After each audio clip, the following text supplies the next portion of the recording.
ও নবী, চিন্তা করবেন না, কষ্টের পরেই আছে সুখ, দুঃখের পরেই আছে আনন্দ, ঠিক কিনা?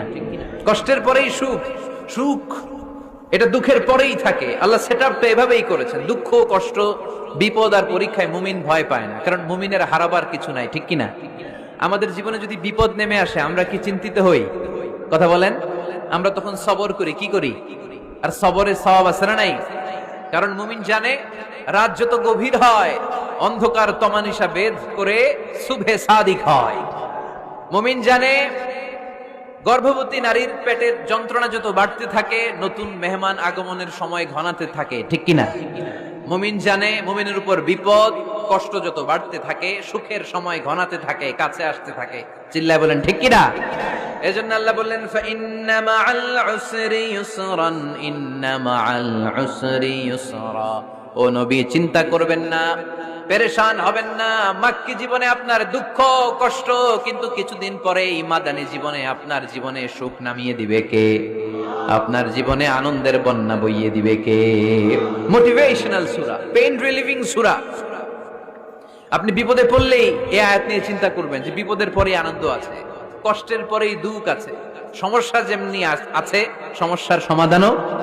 কথা বলেন, সমস্যা যদি থাকে ওইটার সমাধান আছে না নাই? Allah never creates lock without its key. Allah এমন কোন তালা বানায় নাই যেই তালার জন্য চাবি বানায় নাই, ঠিক কিনা? তালা যদি বানায় ওই তালার কি আছে? সমস্যা যদি থাকে ওইটার কি আছে? এজন্য কষ্টের পরে আনন্দ, দুঃখের পরে সুখ, চিন্তা করার সুযোগ নাই। সবশেষ আল্লাহ গাইডলাইন দিলেন। প্রথম গাইডলাইন, ফাইদা ফারাগতা ফানসাব ওয়া ইলা রাব্বিকা ফারগাব। ফাইদা ফারাগতা ফানসাব।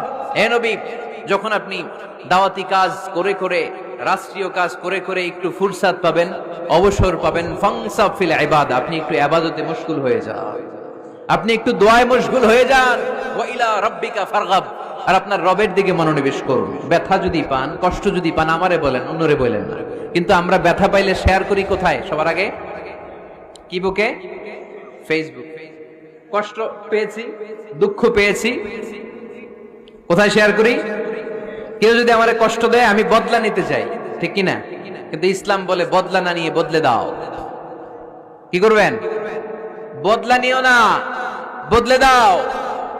আল্লাহর কাছে বল, বন্ধুর কাছে বলার আগে, স্ত্রীর কাছে বলার আগে, ফেসবুকে শেয়ার করার আগে। কষ্টের কথা শেয়ার করব কার কাছে? বিশ্বনবী সাল্লাল্লাহু আলাইহি ওয়াসাল্লাম আমাদেরকে এটাই শিখিয়েছেন।